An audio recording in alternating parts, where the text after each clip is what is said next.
Solitude and loneliness. The essential difference between active choice and passive torment. At 3 o'clock in the morning, Arlene turned off her phone screen and stared blankly at the ceiling. Her roommate had already fallen asleep, but she was still constantly bickering over an accidental word from a colleague during the day. This state of being unable to reconcile with oneself is precisely a microcosm of many people's fear of being alone. Psychological research indicates that solitude is an active form of self-dialogue, while loneliness is a passive emotional deficiency.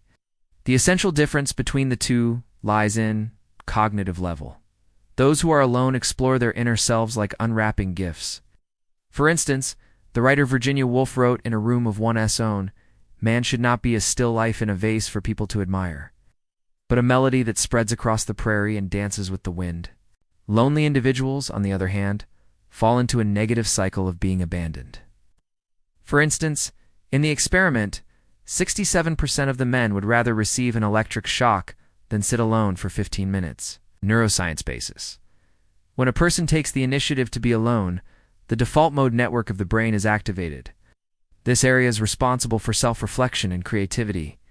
Passive loneliness, on the other hand, triggers the hyperactivity of the amygdala, leading to a 30% increase in the level of the anxiety hormone cortisol.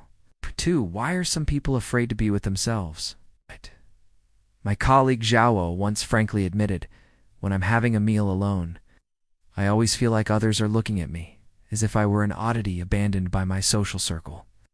There are 3 psychological barriers hidden behind this fear. Lack of self-worth, just as described in Mr. Toad, goes to see a psychologist. When you rely on others' evaluations to define yourself, being alone will expose you to the panic of not being needed. Zhao was once teased by her friends for watching movies alone, saying no one to keep me company, and since then, she has equated being alone with failure. Unfinished self-integration. The shadow self theory proposed by psychologist Jung points out that people who are afraid of being alone often avoid facing their own shortcomings. Just like some people would rather stay up all night scrolling through their phones than face up to the frustration at work, being alone would amplify the critical voice in one's heart. The restraint of social discipline. In A Man's Old Age, Japanese sociologist Chizuko Ueno reveals, in collectivist culture, a man is often labeled as reclusive, which leads people to be reluctant to enjoy the freedom of being alone. For instance, in China, when traveling alone, one is often asked, "Why don't you bring your family?" Eating alone is regarded as having no friends. What do people who are addicted to being alone do right? Case 1.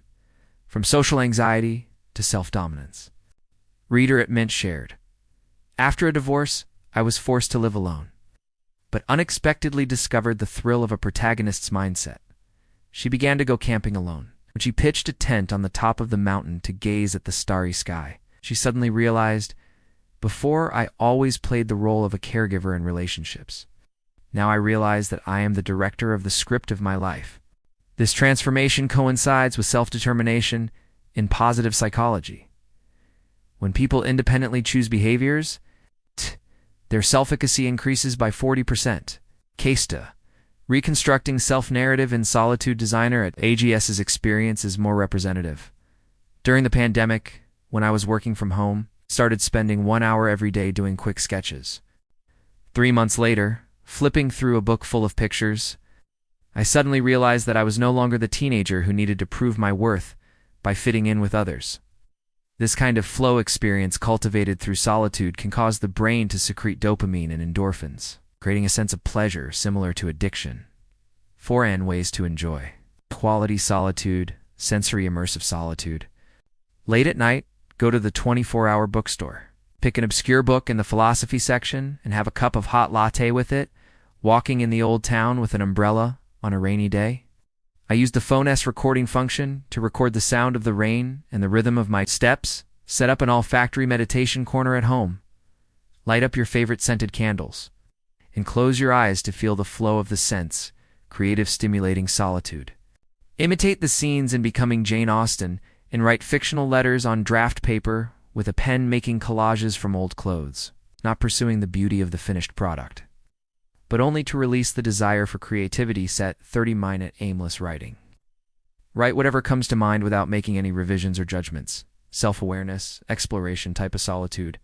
Play the life role card game. Write down 10 identities on a piece of paper. Randomly draw them and ask and answer yourself. Record the inner dialogue audio.